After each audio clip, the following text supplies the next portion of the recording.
যে সেলটা বেশি বুটবুট করবে সেই সেলের মধ্যে হচ্ছে সমস্যা আছে, সেই সেলটা হচ্ছে নষ্ট। ঠিক আছে, এই যে দেখেন আমার এটা কি ক্লিন একদম, মানে একদম নতুন প্লেটের মতো সব যদি থাকে বা লিকেজ যদি থাকে সেই ব্যাটারি আপনারা নেবেন না, ডিরেক্ট ক্যান্সেল। আপনারা যারা পুরাতন রিক্সার ব্যাটারি কেনার কথা চিন্তা করতেছেন, তো তাদের উদ্দেশ্যে আজকে একটা ভিডিও নিয়ে আসলাম।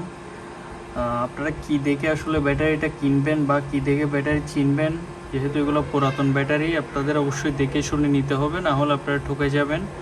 দোকানদার আপনাদের অনেক রকম বলবে যে আমার ব্যাটারি ঠিক আছে, কোনো নষ্ট বা কোনো খারাপ নাই, খারাপ হলে চেঞ্জ করে দিব, কিন্তু পরে দেখা যায় আসলে কি হয় না হয়। তো আপনাদের নিজেদের নিজ দায়িত্ব হচ্ছে ব্যাটারিগুলো কিনতে হবে অবশ্যই। তো আজকে আমি আপনাদের সোলার ব্যাটারি, মানে সোলারের জন্য হোক বা আইপিএসের জন্য হোক, আপনারা কীভাবে হচ্ছে কি দেখে আপনারা ব্যাটারিগুলো ক্রয় করবেন সেটা নিয়ে আজকের একটা ভিডিও একটু লং হলো, আপনারা ফুল ভিডিওটা একটু দেখবেন, তাহলে হচ্ছে আপনারা বুঝতে পারবেন যে কি দেখে আমরা ব্যাটারি নিলে আমরা লাভবান হব বা লং টাইম আমরা ইউজ করতে পারবো। কারণ বর্তমানে দেখা যাচ্ছে একটা আইপিএসের ব্যাটারি যদি 200 এমপিয়ারের নিতে চান তাহলে প্রায় 28 থেকে 30,000 টাকার মতো খরচ হবে। তো আর কথা না বাড়াই, ভিডিওর মেইন কাজ শুরু করি। আচ্ছা, প্রথমত আপনারা এরকম ব্যাটারি কেনার জন্য আপনারা যখন দোকানে যাবেন ব্যাটারির কন্ডিশনটা দেখবেন, ব্যাটারি সব কিছু ঠিকঠাক আছে কিনা, কোথাও কোনো লিকেজ আছে কিনা, বা ব্যাটারির ফলা ভাব আছে কিনা। ফলা যদি থাকে বা লিকেজ যদি থাকে সেই ব্যাটারি আপনারা নেবেন না, ডিরেক্ট ক্যান্সেল।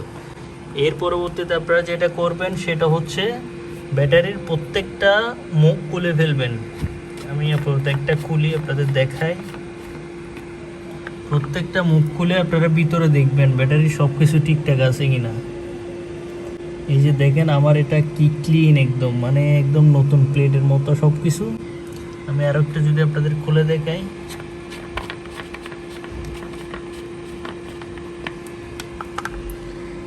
এই যে সেটাও দেখেন একদম কি ক্লিন, একদম একুরেট প্লেট আমারগুলা।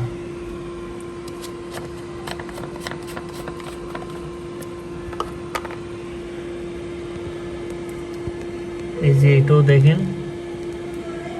আমারগুলো একদম ক্লিন প্লেট। তো এরকম আপনারা সব একদম সুন্দর করে খুলে নেবেন। খুলে নেওয়ার পর আপনারা যেটা করবেন, এখানে দোকানদারের অবশ্যই হচ্ছে লোড মিটার থাকে কতগুলো, আমি এখানে স্ক্রিনে ছবি দিয়ে দিব।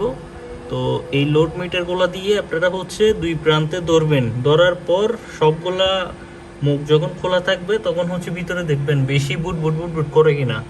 যে সেলটা বেশি বুট বুট করবে সেই সেলের মধ্যে হচ্ছে সমস্যা আছে, সেই সেলটা হচ্ছে নষ্ট। ঠিক আছে, তো আমি সেভাবে দেখে নিয়েছিলাম, আমার প্রত্যেকটা সেল একুরেট ছিল, কোথাও কোনো বুটবুট করে না, হালকা এক দুইটা বুটবুট এগুলো বিষয় না, কিন্তু একদম বেশি করে যেগুলো বুটবুট করে এগুলো হলে সমস্যা আর কি, এ হচ্ছে বিষয়। এবং দ্বিতীয়ত আপনারা যেটা দেখবেন, লোড মিটার যেটা ধরবেন এটা তো অবশ্যই 9 এর বেশি থাকতে হবে, 9.5 এর বেশি থাকতে হবে, তাহলে হচ্ছে আপনাদের ব্যাটারি ওকে আছে। ঠিক আছে, তো এখন আমি আপনাদের 3টা ওয়ে বলে দিলাম। এই 3টা ওয়ের মধ্যে আপনাদের মানে প্রথম যেটা সেটা হচ্ছে ব্যাটারিটা সুন্দর করে দেখবেন কোথাও কোনো লিক আছে কিনা, এর পরবর্তীতে কোথাও কোনো মানে ফোলা আছে কিনা, এগুলো দেখে নেবেন।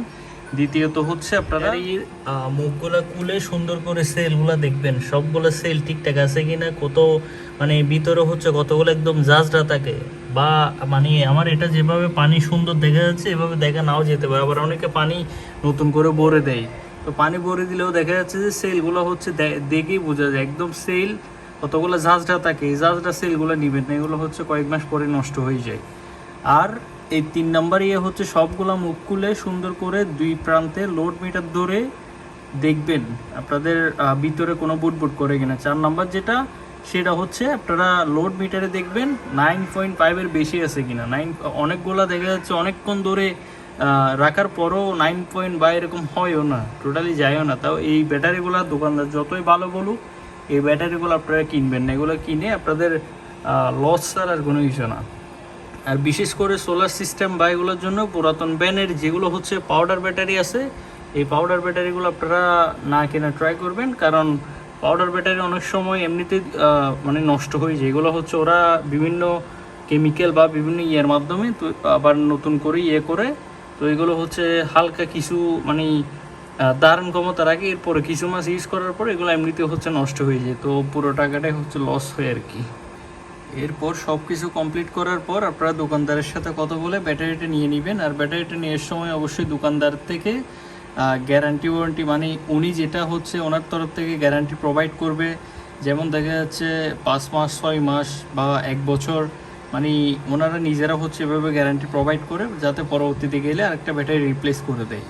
তো এইভাবে আপনারা কথা বলে সুন্দর করে একটা ব্যাটারি কিনে ফেলবেন, তো সেই ব্যাটারি দিয়ে একদম স্মুথলি চালাই যেতে পারবেন ইনশাল্লাহ। আমার এই ব্যাটারি কেনার সময় আমি অনেকবার গেছিলাম দোকানে যাওয়ার পর লাস্ট একদম এটা হচ্ছে একদম ভালো মানের একটা ব্যাটারি পেয়েছিলাম, এটার সাথে সাথে নিয়ে আসছি আমি। আর এটা নিয়ে ওনার সাথে হালকা কিছু টাকা আমি বাড়তিও দিয়েছিলাম, এবং হচ্ছে ওনার সাথে কথাও হয়েছিল আমার যে 1 বছরের গ্যারান্টি। এখন উনি হচ্ছে 1 বছরের ভিতর যদি আমার ব্যাটারি কোনো খারাপ হয় বা কোনো নষ্ট হয়, এক্সট্রা কোনো টাকা ছাড়া উনি আমাকে হচ্ছে আরেকটা পুরাতন ব্যাটারি সেম আমাকে রিপ্লেস করে দিবে।